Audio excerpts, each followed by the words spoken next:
They can't just drop like jalapeno juice on it. It has to be regular carcinogenic tear too. gas. Yeah.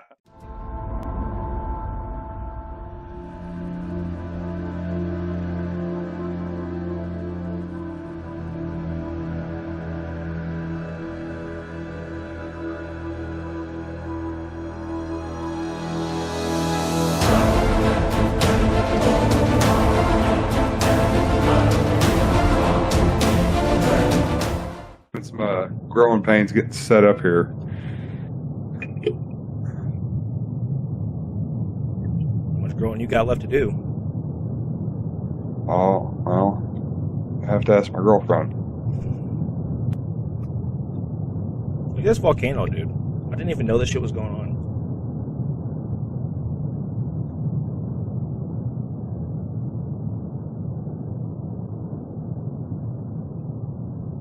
Where's this at?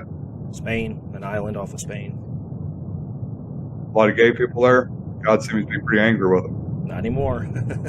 Not anymore. That's what you get, you sodomites.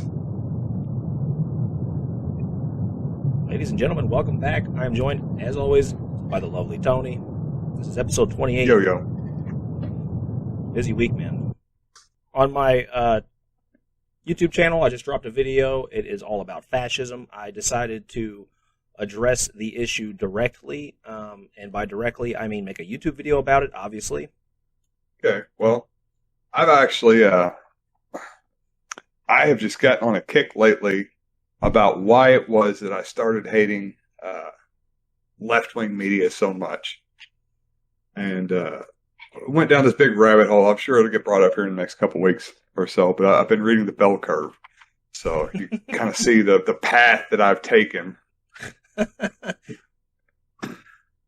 But that's so yeah, it's out of all the books, it's like it's fascinating. You know, he's like a right-wing think tank kind of guy, right? He's not like he's not a scientist. Yeah, I know that. No, okay. No, he is a scientist. He is a scientist. But he's also a right-wing guy, and they're separable. But to hear Ezra Klein, Reza Aslan, Glenn Greenwald, Sam Cedar talk about him, and then to actually read the book that was supposed to be, co-written by the KKK, it's hilarious. So, well, it's not so much the book; it's his interviews, and people platforming his debunked theories. And Ezra Klein's back and forth with him was pretty good. Ezra Klein has also written pretty good pieces on it. Pretty interesting, man. A lot of it comes down to they go after his social policies and act like that's a reflection on the science. He wrote the science in order to push the social policies. That's his whole role in the think tank industry. But he didn't write the science. He pointed out certain parts of the science that, there was problems with some, like there is with any scientific book, but most of it seems to be pretty well taken by the scientific community. Just the differences in IQ between groups. One chapter of the book was about racial difference. The groups that the scientists talk about are not the groups that he talks about. They're partly, yes. Partly. Race is not a group acknowledged in the sciences. There's a lot of gray area there, and there's the lines are not clearly defined. But to the extent that we can define race, well, we can't. There's no evidence whatsoever that IQ is related to race in any way whatsoever, because race is a social construct. Okay, well, all the studies that I've been reading would tend to differ with that. With at least people that have certain genetic markers indicating recent immigration from Africa, people that would self-identify as black, and I could say I'm Korean, but I'm obviously not Korean. Now, it's Sam Korean. Sam's mother was Korean. Sam's father's from Ohio. There's You're talking gray area about there. Ethnicity. That's Sam's different than race.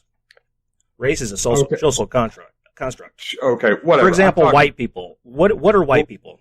What is whiteness? So it's a social construct. That's what I'm saying. Okay, yes, but whiteness is also somebody of European descent. Somebody that looks like me. When I say white, when I say a white person, I'm not talking about like, well, it's somebody that has whiteness was created by Europeans to exclude like the Jews and other races. Yeah, obviously it was. That's nonsense. No, like what a black person. I'm not a black person. Whatever that is, and it's not me. By anybody's right, but that's not a scientific definition, it's not me. Dude. That's a generalization. It doesn't matter. It has use like don't they use alleles? It has function in science. No, it doesn't. It has no function in science. They use like alleles. What do they use? They use some other. James. There's certain diseases that only go after people of African descent. Now you can define that as ethnicity or race, whatever. I mean, in common parlance, race means almost the same thing that ethnicity means. I'm trying to remember what the term is. They have a term that they use in like statistics and whatnot. That sure. I mean, there's it's something like that. You know, race is useful for all sorts of actual, real medical scientific studies. It's an important thing. You know, you have certain predictors of heart disease that are more prevalent in one race than another. Certain predictors of diseases or genetic abnormalities in one race versus the other. That's science. That's medicine. I don't want to get too far into it this week. Sickle cell. I could go into it, but okay. I get it. Sickle cell. I know we all know what you're talking about. But exactly. What I would just say is, white people have been looking for a link between blacks and low IQ for decades and decades. If it was there, they would have found it. Trust me, they've been looking for it. No, it seems like it is. Anyways, we'll get into it. It seems like it is. Well, I would recommend reading the criticisms after you're done with the book because. Well, yeah, I plan to. The thing that I'm just so blown aback by is the criticisms that I've read beforehand. When I read the book, I don't think that these people read the book. There's no way. There's more to it than just the book, though. There's a long history with him. Well, that's my whole point. Is the history and the science and his social policies are all separate things. Whether he wants to use what he's doing to, I would take. I would disagree with that heavily. If in his mind he was taking actual science, if the science is real. If it's correct, I don't know. It seems to be pretty well ascribed by the scientific community. If heavily disputed and very, very debunked. It's one of the most debunked books ever written. It's heavily disputed. It's heavily disputed by people like Sam Cedar and Glenn Greenwald. It's not heavily disputed by people that study the Don't science. lump Glenn Greenwald in with Sam Cedar, first of all. That is a gross misjustice to Sam Cedar. I throw both of them in the trash as far as Glenn Greenwald is a right-winger at this point. Have you followed him on Twitter lately? Oh, no, I don't. I quit following him years ago. I just don't care what he has to say. He is swung so far to the right, dude. He, just look at his Twitter. That's all I'll say about it. But okay, I won't. But he's just a right-wing grifter at this point. Big Rammy took first place again in the heavies. Top six and become, really the. There he is in the middle here, Big Rammy, 1 second year running. I guess, chicken, broccoli, exercise, and good wholesome living. Hadi Chupan, the most shredded as always, to his right here. Nick Walker is the first year Olympian on the far right here. Nick Walker looks amazing this year. And Brandon Curry, the one-time Mr. Olympia champion, standing to his left. Looks absolutely massive this year. Unbelievable. Why are they all so brown? Even the white, obviously some of them are black. But even the white guys, like the guy here on the far right, why is he so brown? I don't understand. It's an interesting question. It's more history than anything. I mean, it's spray tan, but it's like, why do they do it? I don't know. They think it looks better, I guess, but... Is that blackface? Is he racist? Maybe it makes it more even of a playing field. I'm triggered right now. It makes it more even because the black guys have it rough in this sport because they don't see the detail as well, Do they? This guy over here on the far right, you said he's the first timer. He looks best to me. I mean, I don't know what I'm looking for. Nick Walker's jacked. He was getting criticism because of his calves. Look at can you see the veins on his calves? Oh, yeah. Bitch calves. No, they're not bitch calves, but look at the veins. I don't know if you can see them, but he's got some they look like a garden hose. Crazy veins on the front of his calves, dude. Puts mine to shame. I don't know. He's in his 20s. He's a savage. Hey, man, There's a side shot. Big Ramy's side leg is one of the best in the biz. Look at his side leg here. Yeah, it looks solid. What am I looking for here? So I like the striations. That's what those are called, right? Right. Where you see the muscle fiber, the striations. You want it, you want it to look like an anatomy chart, like Hadi Chupin on the right here. Look at his ad. Look how striated his glutes are. That's what you want. Yeah, I mean it looks cool. Man, they diet so hard for that, dude. It's brutal. They look like that one day a year, so it's like more power to them. You know, I'm sure it's got to be an insane amount of commitment and blood, sweat, and tears that goes into that type of crap. No doubt, dude. Well, stuff. I shouldn't call it crap. This is the classic physique division here. This is the division that Arnold sort of pioneered. They have a weight limit in this division, so they can't be too massive. And it's all about aesthetics. They're supposed to look good here. Chris Bumstead in the center is second-year champ. He's going to be a long-time champ. He has an amazingly small waist. That's what you need in this division. He looks incredible. Of course, Chris Bumstead. Just amazing genetics, dude. There's a side shot. So I guess you follow this? See his vacuum pose here, how he sucks in his abs? Yeah. I don't know why they do that. Oh, it's insane. So you follow this? Yeah, I follow. The Olympia? I follow the Olympia and the Arnold. I don't follow it all year, but... I seen it's a cool sport, man. Bigger, faster, stronger. Yeah. The Chris Bell documentary. I thought it was really good. I really enjoyed it. It's an interesting sport because you're only competing against yourself, you know, and you only have yourself to blame when you fuck up.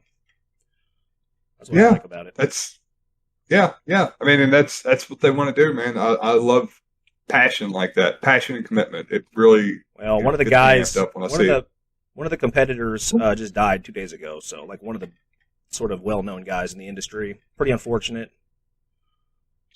I guess from like cutting weight or something. Yeah, well, it was 2 days from the show, so he was, you know, they dehydrate down to get their skin super thin. And they're like, if you have any sort of pre-existing heart condition, you know, there can be some serious issues going on with the hormone use and whatnot, but you know, you never know. Any sort of like genetic abnormality or heart condition that you don't know about could really mess you up in this sport. It's unfortunate. Yeah, it's such a weird thing. I know, you know, obviously Rogan talks about this a lot, but there was the female MMA fighter, Aspen Ladd, and she went to weigh in for her. Did you hear about this? I haven't followed UFC and stuff in a while. Okay, so she goes for weigh-ins. I want to say she was going to fight Misha Tate. I could be wrong about that. I probably am. Anyways, Macy Chasson. I just pulled it up. Anyway, she goes over to weigh in. For the women, when they do the weigh-in, they take most of their clothes off, and they have like a curtain up in front of her, and she can't hold her hands up. She's like shaking, and they can't get a good reading of her because she can't stand up, essentially. And she still ended up losing weight, or not making weight. That sucks, man. After all that, and then it was like the second time where she wasn't able to do it. It was just, you know how they do it. You know how they do it. They get in the bathtub with a bunch of Epsom salt and shit, and they just dehydrate themselves so badly, so quickly. It's horrible. Yeah. Yeah, I don't know, it's something else. I lost 10 pounds last summer to get in shape for the summer, and I was miserable. I mean, I can't imagine. Yeah, certainly not doing it that way. I don't know. So the Kellogg workers are on strike across the country right now. This is pretty epic. Every plant in the U.S. Fruit Loops, Rice Krispies, Frosted Flakes. They make Eggos. So don't cross the lines, guys. Please boycott all this shit for now. Special K they make. They make a lot of stuff. We work 7 days a week. We are literally scheduled 7 days a week. For any time that someone would feel sick or whatever, they want you to use your vacation days as opposed to having sick days. And again, 18-hour shifts, dude. Of 120 days in a row. 7 days a week. Despite record profits this year and the new contract they're offering, they want to slash pay and benefits. Unbelievable fucking balls from these capitalists, dude. Unbelievable.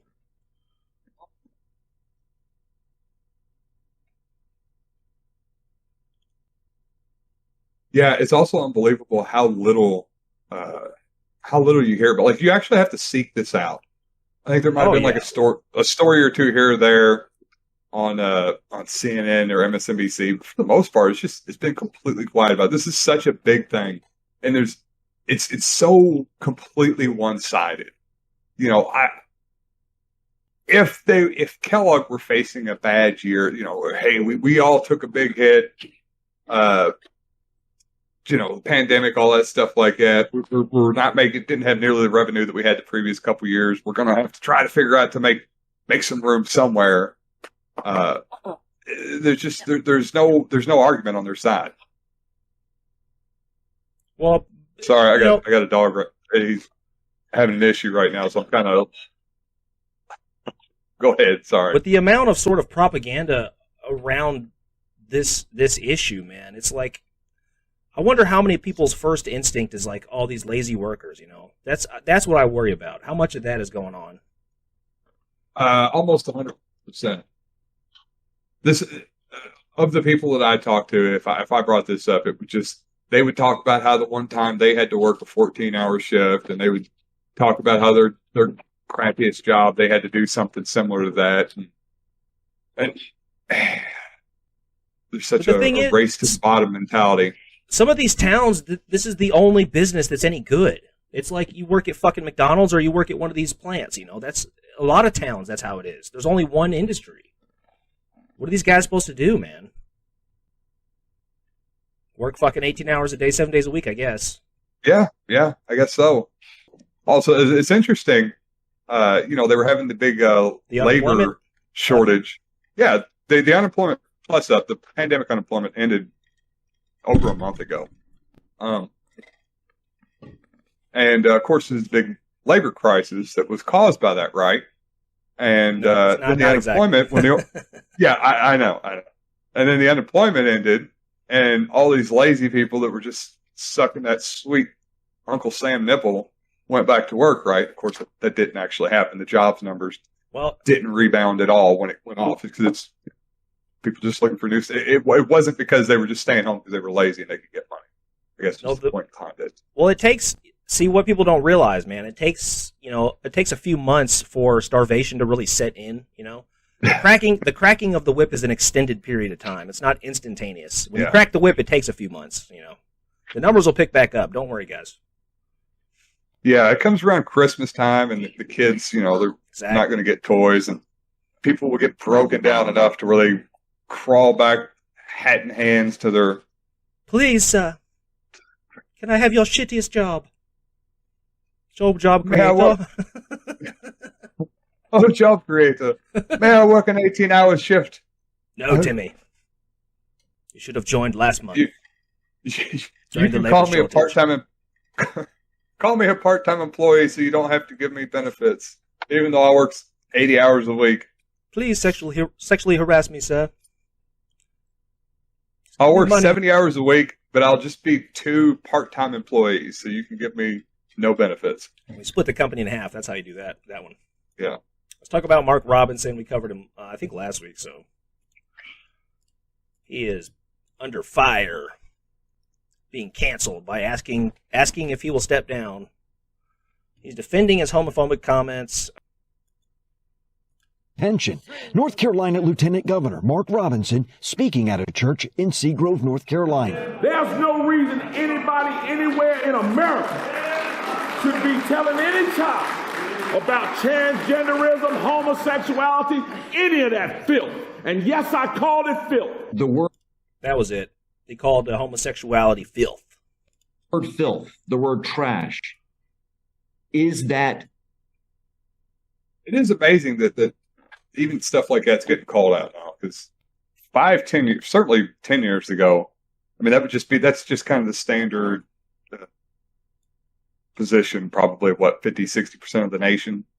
I'd say at least half. Anyone that has any level of religiosity would not object to transgenderism being called filth. Maybe. I don't know, man. Usually when these guys call out gay stuff, they're usually gay, dude. Nobody else cares. Yeah, no, I'm not talking about him. I don't know, man. They're raping little boys in the back of the fucking church. What are you talking about? Yeah, but they put on a good public face. Jesus. Yes, I don't obviously you do what you want, but you act like that stuff is appalling and horrible. It's a good cover. Yeah, obviously. All right, next up, Xi Jinping is making moves like he's going to conquer or re-subsume Taiwan. The relationship between Taiwan and China will be achieved by negotiation. We will keep negotiating and show the world that we're committed to self-defense. No one can force us to go the pathway that is designed by... So this is the president of Taiwan. She comes out with this speech, basically. Both in Taiwan and in mainland China itself. But he has used more forceful language in the past, and I think there is always an accepted implied threat from... He flew 400 some military fighters over Taiwanese airspace this past week. Yeah. Sort of posturing.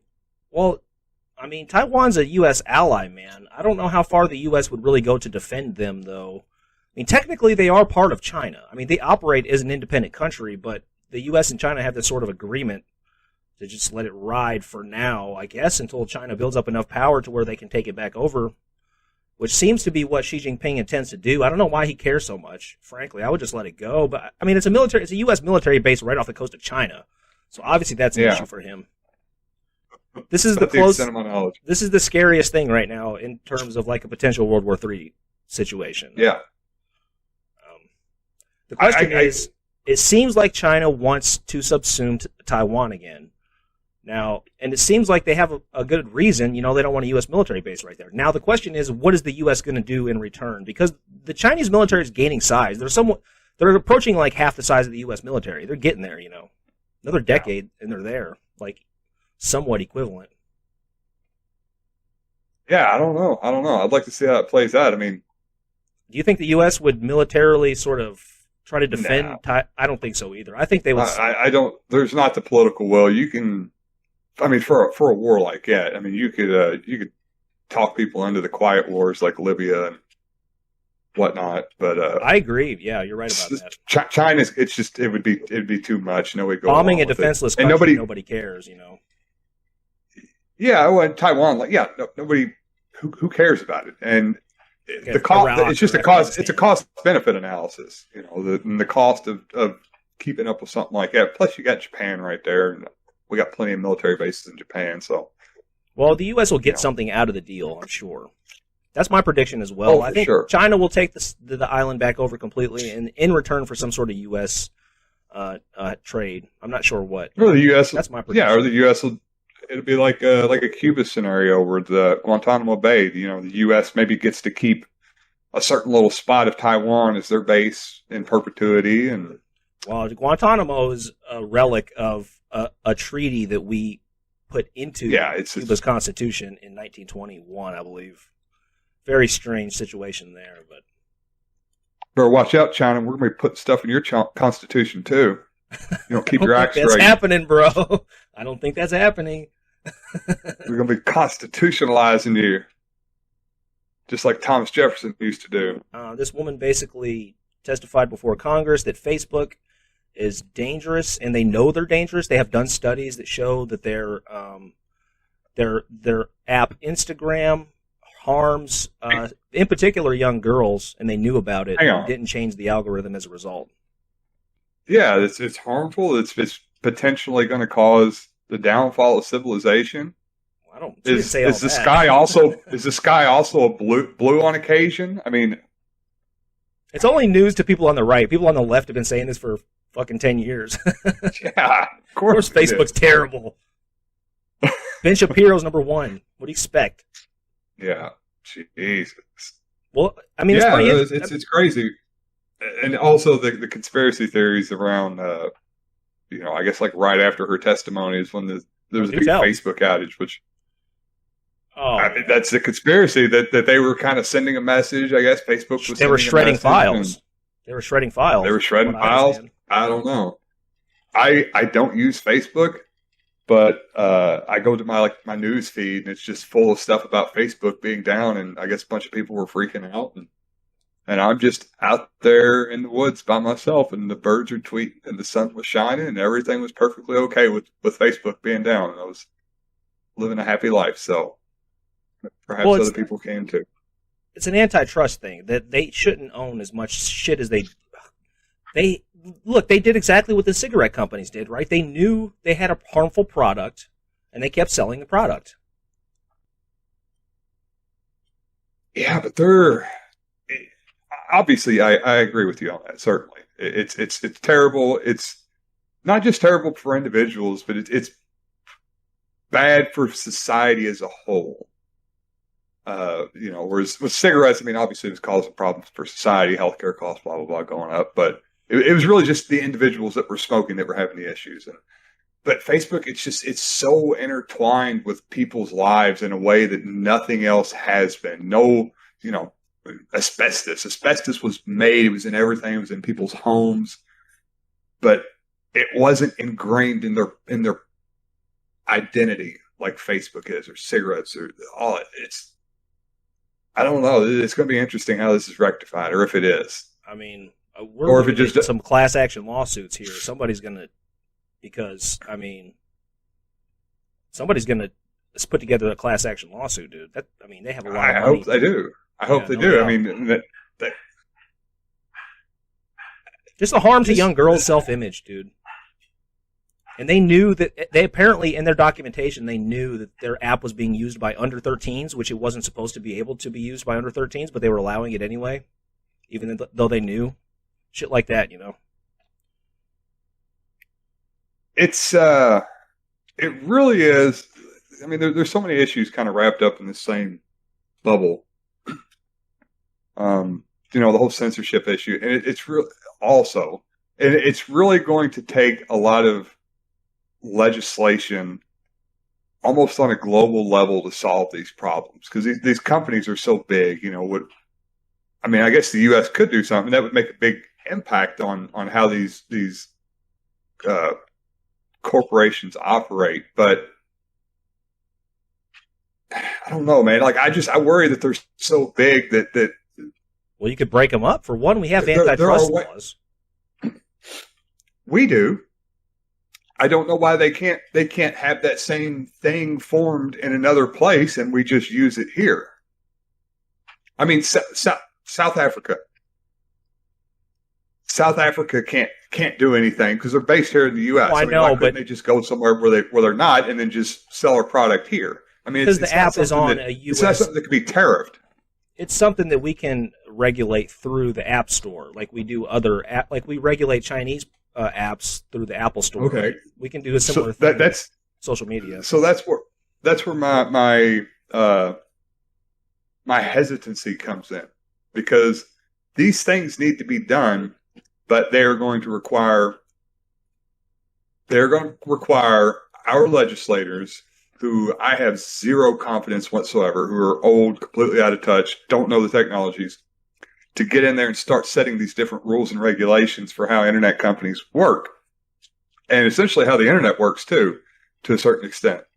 And that just scares the shit out of me, because I think the internet's...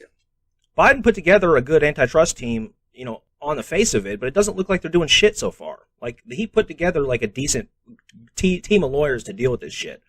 But, yeah. They're just posturing at this point. They haven't done fucking anything.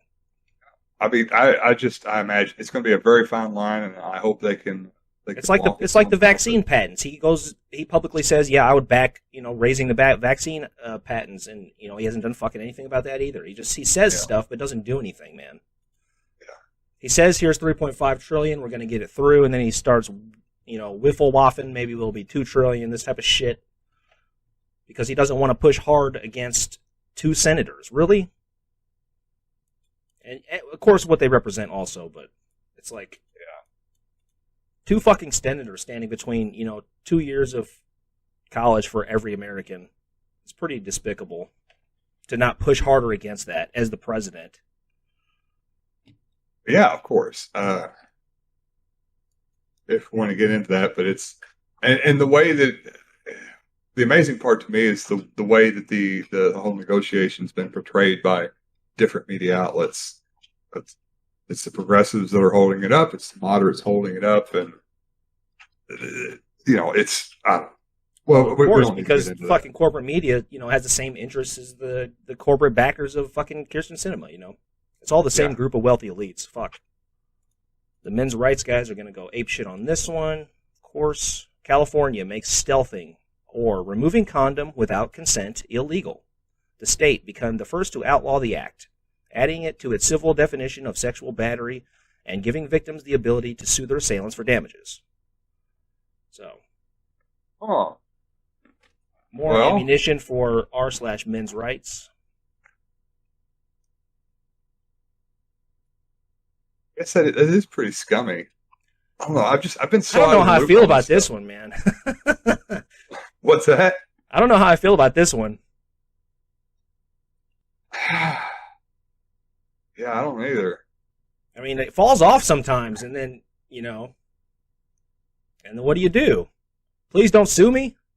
Just make sure you only get a hold of women that aren't worried about it in the first place. I guess. That's man, that's my go-to. That's a quagmire. Just what our justices need to be dealing with. I don't know. I feel like they should just call this the Julian Assange Law, Memorial Law. That's what they tried to get him on. Of course, over there they have a much better name for it. They call this stealthing, and wherever they were trying to prosecute him, it's sex by surprise. Oh, yeah, that's more descriptive. Yeah. Yeah, what do you? I don't know. Yeah, but apparently it's akin to. I feel like it was somewhere in Germany where that happened. They basically treat it akin to rape.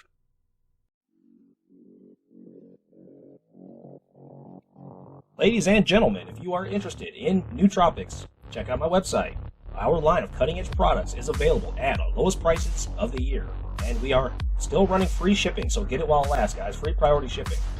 While supplies last, check it out. MetamaxPerformance.com. Shire Hemp Farms, your #1 supplier for CBD, hemp, and Delta 8 products. We have new products in right now, like CBD or Delta 8 dab syringes. We have new American-made vape carts in. And we are extending the sale on most products. Use the code ESPOD. Check out to get 20% off and support it. Thank you.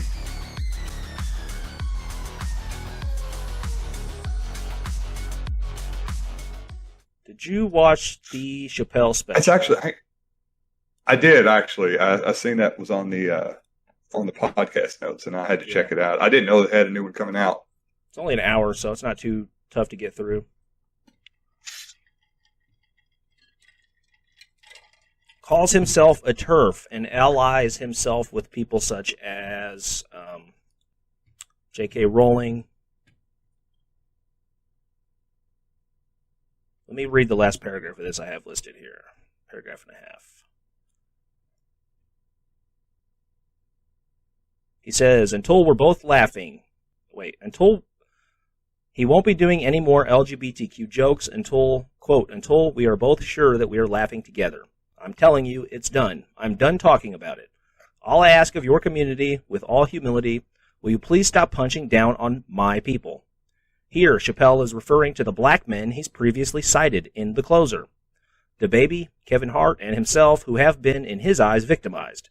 Translated by the author here, missed out on some job opportunities while remaining very rich and popular. By the LGBT community for telling transphobic and homophobic jokes or making homophobic comments, and initially refusing to apologize for them. And then some editorializing. This is a pretty good article here. And honestly, I was sort of on Chappelle's side on this until I went back through and sort of listened to everything. He's kind of transphobic, dude. Like, historically. What did you think about this? What did you think about this special in particular? Okay.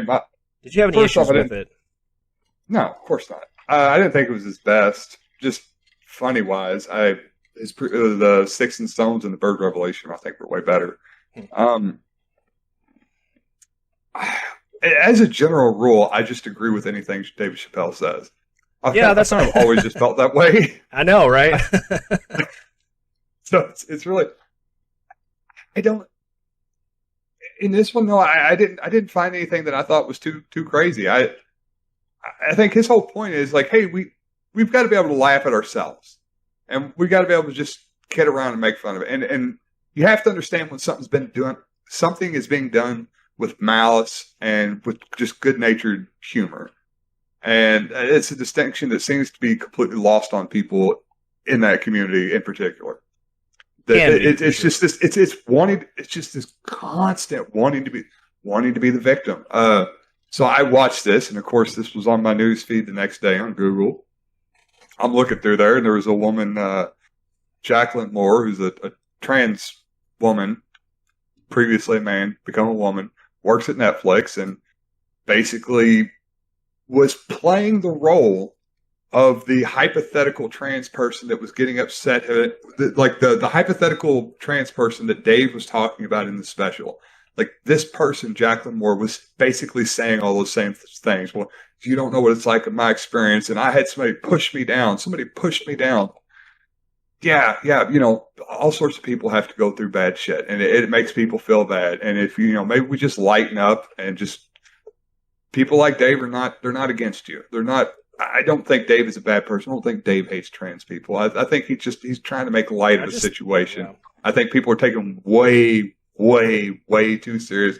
And this idea that everybody's just so soft that they think they're the only ones that have had to go through hardship or problems, or that their problems are somehow unique. Fucking get over yourself. Well, people. I don't think trans people are saying that. I think they're saying, I feel that's exactly stop being transphobes. Honestly. Like, he's basically a transphobe, dude. How he labels himself a TERF, a trans exclusionary radical feminist. This is a comedy show.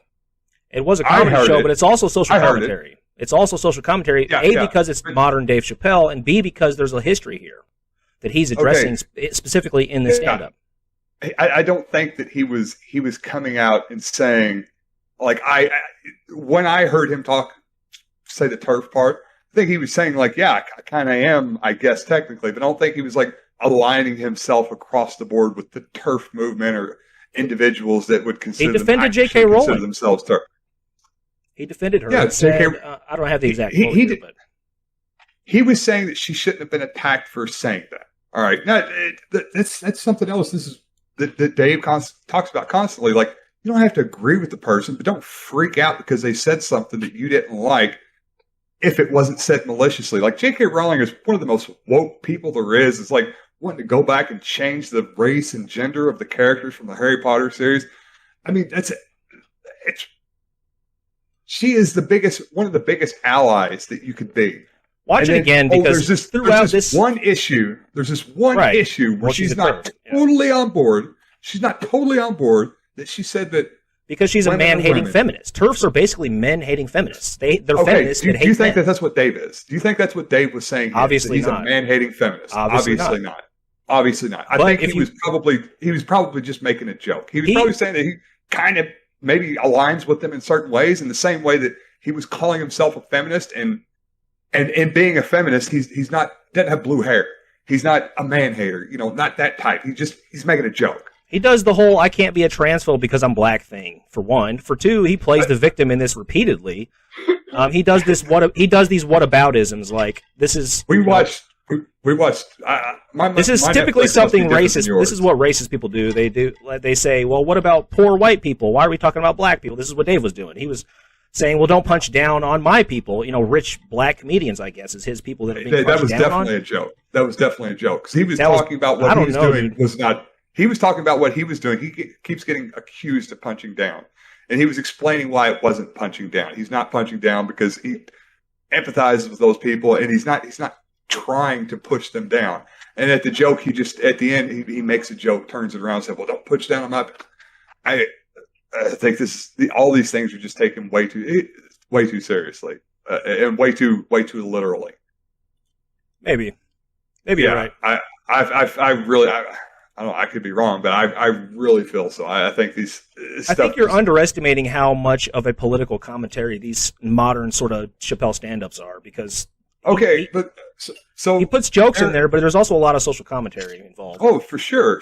Like the very end of the part about his friend Daphne, it was really poignant, and it hit me pretty hard. And I got the feels there for a bit, and I was like, oh, this is his one about the police brutality, where he's talking about Eric Garner and George Floyd, and I mean, there's a lot of social commentary in there for sure.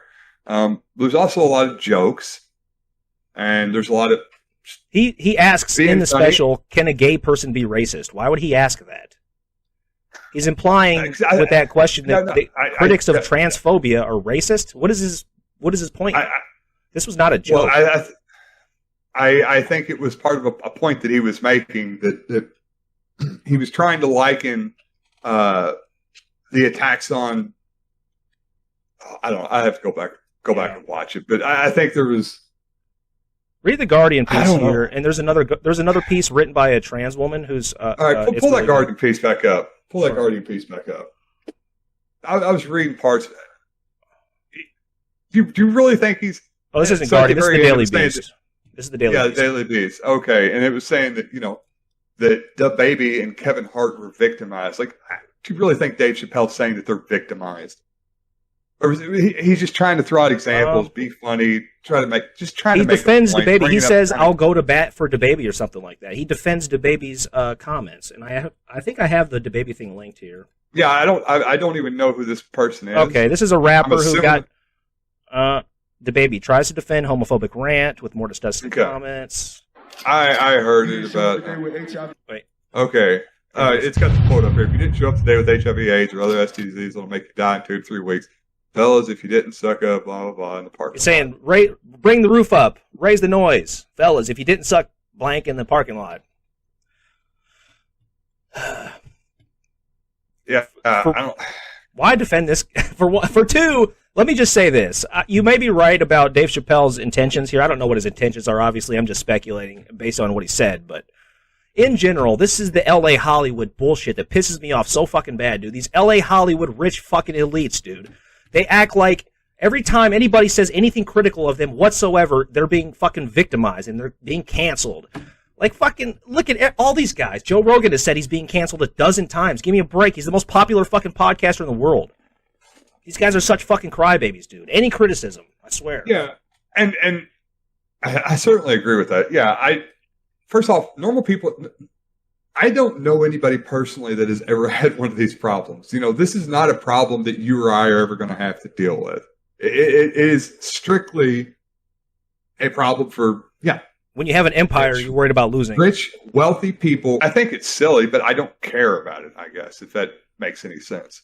I think a lot of the attacks on Dave Chappelle are silly. I don't think they're... I think a lot of times the people that write these articles aren't acting in good faith, and they're taking things out of context for clickbait. I don't really care. Dave's going to be fine. I don't have to worry about Dave in this. Yeah. I don't. Kevin Hart's. What happened to haters gonna hate? What happened to that? Nobody says that anymore. Kevin Hart's got like $250 million. He'll be all right. If he loses a job, he's going to be fine. He's not going to have to sell stuff to buy ramen noodles for his kids. Well, let's see. This is the problem. You have this elite Jewish media in Hollywood there, running everything. That's the problem. See? Yeah. We know who's told us about that. Let's talk about Squid Game real quick. I know you said you had to go. Do you have a few more minutes? Yeah, we got a little bit. Did you watch any of this? I did. I have not watched the country. I have not watched the last 2 episodes, but it has. Oh, don't spoil it. Is it good? Oh, it's very good. It's very good. My daughter actually turned me on to this show. She'd come over. She's a big Asian nerd. She's into anything Asian, all the Asian art and TV shows. She keeps up on all this stuff. And, Squid Game's Korean. We started watching it, and it's been a blast. It's so good. It's really good. I watched episode 1 just to sort of know what's going on with the show. If it's good, I might actually watch it. I don't know. 3 episodes. Give it 3 episodes. If you're not in about 3 episodes. Oh, I was in already, but I just assumed it was some sort of meme-ish sort of thing. But no, it's a good social commentary, like we were talking about earlier. Yeah, well, that's exactly what it is. I mean, this is what interests me about it. It's like an encapsulation of what poor people have to go through to to get out of debt, and then you have, well, I won't get too much into it, but Jacobin wrote a piece in it, which really surprised me. So, Squid Game is an allegory of capitalist hell. Yeah, that's exactly it. This is a great. You got the people over top that don't care, and they just talk about, hey, it's just a game. You can leave whenever you want. It's just a game. It's not that big a deal. You're free to go, and all you have to do, just the majority of you just agree to go. But then they all, it's not a game for them. What if you win? You could be the winner. But if you win, you'll have all this. Just keep playing the game. Keep playing the game, and look at all the money you'll win. I have a meme. I don't want to spoil the meme for later, but I want to read a little bit of this Jacobin piece, just like one paragraph here. Yeah, South Korea has a long and continuous history of anti-labor practices, often extreme and sometimes violent.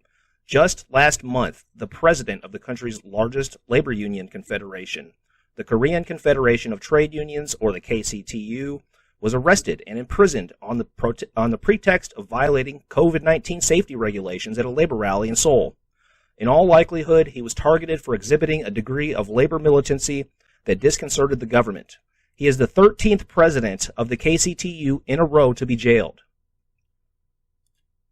Unbelievable, dude. I have some of this. The labor struggle in South Korea is epic, dude. I was going through the history of it this morning. I saw this not too long ago. This is the delivery drivers. The COVID pandemic has really squeezed these delivery drivers almost to death here, and there's several pieces on this. They have been dying literally from overwork in South Korea. The delivery drivers. It's clearly stated in our contract. But before that, we have to spend like 4 hours every day before begin our job without payment. Drivers. So before they get paid per package, and they spend 4 hours just organizing all this shit before they get to even go start delivering. Are only paid when they deliver an item, around $1 to $1.50 per parcel. The boom in online shopping due to COVID-19 means drivers are spending even longer sorting packages, delaying when they can start their deliveries. Since the pandemic began, 21 delivery workers have died. This is crazy, dude. Yeah. Here's another clip of it here, just real quick. 9시네? 가봅시다. Just before 9 p.m., after 14 hours on the job, Seong-wook gets an automated message from the company. 진짜. 이제 회사에서 이제 과로사 문제로 인해 갖고 9시 이후로 배송을 금지. Because of the deaths from overwork, the company banned deliveries after 9 p.m. 를 시켰는데 사실 현재 실정상은 But our current workload can't accommodate the ban. 금지라는 게 전혀 맞지가 않는 실정인데도 불구하고 회사에서는 그냥 Knowing that, the company just sends this message anyway to cover itself. 보내놓고 그걸 내미는 거예요 우리한테. 근데 우리는 So what now? I still have 66 undelivered items. They include food items. Am I meant to go home without delivering them? Seong-wook keeps working. It'll take at least another hour to finish. For the fresh food he delivers after 9 p.m., he'll pay penalties. After 9 p.m., the company's computer system shuts down. Deliveries I make after that will be marked as delivered tomorrow.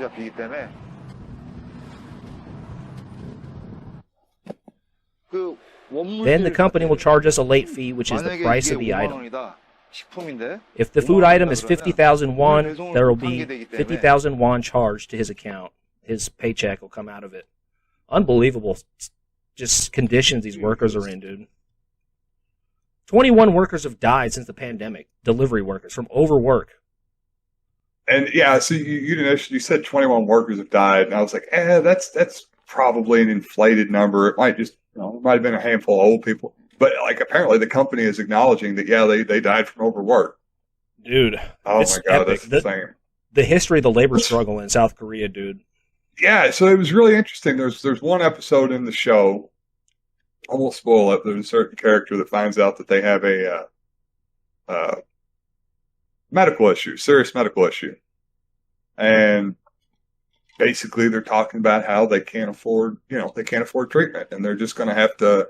They're like, wait, I thought like the U.S. was the only country that didn't have a single payer, universal health care, and apparently not. Apparently, Korea is one. Like, Korea has one, but it's something that you have to pay into, and it doesn't cover everybody, and it's a lot. It's basically like a kind of a really shitty U.S. based system.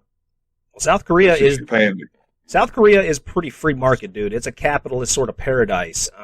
Yeah, I'm sure a lot of that has to do with the kind of close influence that they had with the U.S. Exactly. Yeah. Post the revolution, where the Korean War, Korean War and the Chinese Revolution, where they kind of split all that up. All the anti-communists, I'm sure, went to South Korea. Yeah. There's a long history. There was a dictator that enforced this capitalist system.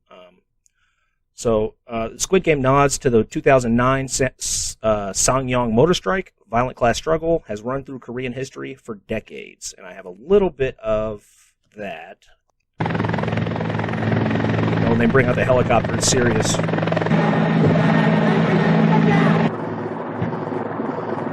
They're dropping this new type of tear gas on the striking workers. This chemical badly burns human skin. It's made of carcinogens. Since 2011. They can't just drop like jalapeno juice on it. It has to be carcinogenic regular tear too. gas. Yeah. Dude, it gets worse, bro. In 1970, this is a quote from the Jacobin piece. In 1976, labor clashes, for example, women workers at the Dong-il textile factory began a fight for fair and democratic union election because the union was taken over by the business class at that point. And so the women separated out and tried to break the union leadership. The fight lasted for nearly 2 years, during which they faced immense police brutality and assaults from strikebreakers. The struggle culminated in an attack from Korean Central Intelligence Agency-backed anti-unionists who dumped human excrement on the women workers attempting to vote in the union election. This was a crazy story. You should read this sometime. It's unbelievable what happened to these women, dude. Here's another clip. This is from This is from the 2015 labor struggles, which were some of the most violent in Korea.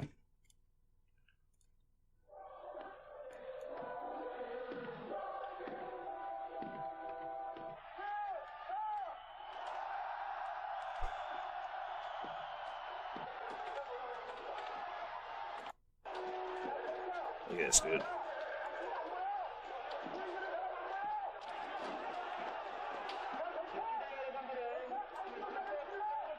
Start fucking people up.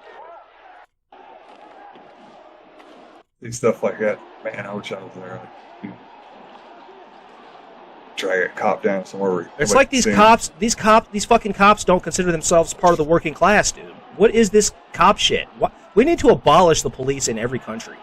It is literally an institution that services the elite. That's all it does, dude. Do they not realize that they're workers too? They don't understand it? They don't. No, they don't. They're getting paid, I don't know. They're getting paid a little bit better than, marginally better than a retail worker. It creates a separate class, though, right? It's got to be something ingrained in human nature that just to, I don't know, to not empathize. Actually, I'll tell you what. Another good show that you need to watch, and this is a very, very good one. I brought this up before. I think it's called The Platform. I've heard of. I actually did watch this not too long ago. I didn't get it. Me and the wife watched it, and we didn't really get it. But The Platform, where there's the thing, and it moves to different levels. It was good, but I didn't understand sort of the end of it or whatever. But the end was kind of weird. But just like the idea that it doesn't matter if you were down here yesterday. Right. The social commentary of it, yeah. You don't talk to them, and they're not going to talk to you, and that's all that matters. Right. If you're pissing on the guys below them, but next week they're above, so Yeah, it's people. It was yeah. I got so upset. I'm still triggered about this. I had to go return something at Menards the other day. Had 200 gallons of stain, and I don't know, the seal on the thing wasn't right. 5 gallons of stain turned over in the back of my truck, spilled all over the back of my truck. I went back up there. I didn't even throw a fit about it. I was just like, hey, I want to return this. it spilt all over my truck. And they're like, they're just making it so hard on me. And at one point I stopped and I'm just like, if you make $12 an hour, why are you so worried about saving Menards, this giant, giant company? I don't know. I'm just pissed about it. Hassling me, the consumer, somebody else that's on the same level as you over something so silly, because I think they think, if we help them out, we're going to get ahead. They're going to notice how good we are, and that's how we're going to get ahead, because that's not it, dude.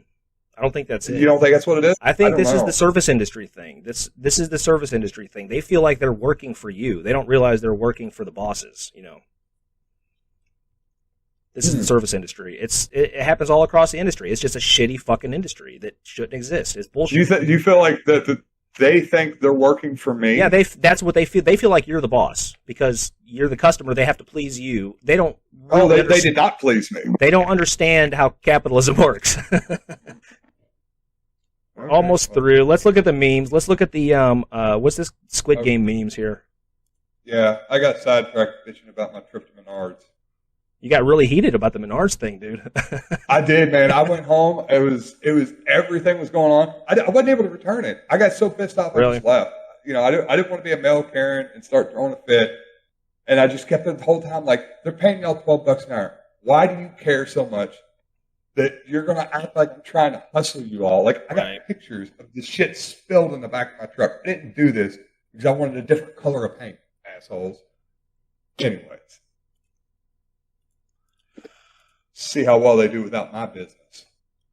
These are the best memes from Reddit that I could find. What I pictured the entire time watching Squid Game. What others see, and it shows Squid Game. What I see, and it shows the... What's this game called? I forget now. It's been so long. Among Us? Among Us, yeah. Among with like PS controller buttons on their faces.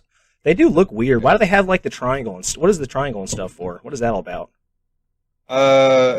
It has to do with like your level in the hierarchy of the higher-ups. Interesting.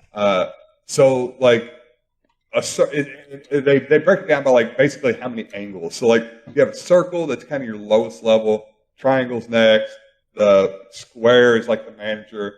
These gold masks that are, like, these animal figures with all these, like, intricate little polygons. Reminds me of the Running like Man. The top, those are the VIPs. Reminds me of the Running Man. You'll meet the VIPs at the very end. They all share one characteristic, and I take particular offense to it, personally, actually. It's weird that they all kind of look and maybe talk exactly like me, so I don't know if they're trying to say something there, but... Types of headaches, and it shows migraine, hypertension, stress, and hey, do you know Squid Game? He doesn't like Squid Game, I guess, or he doesn't watch it. Not too many good memes out there, so I had to make my own. Let's see if I can top any of these. This is the first episode, the robot with all the people playing red light, green light. And this is a allegory for the new U.S. immigration policy. That's a pretty good one. I mean, it's got to be what it feels like to be one of these Haitian migrants. It's like 20% chance you get in, 80% chance you get sent to a country you haven't lived in 10 years. This is equality of opportunity. And it is a picture of the killing field from episode 1 with Jordan Peterson with a watchful eye. Quality of opportunity. See? These guys all have equality of opportunity. Yeah. Equal opportunity to run perfect system. There. Perfect system.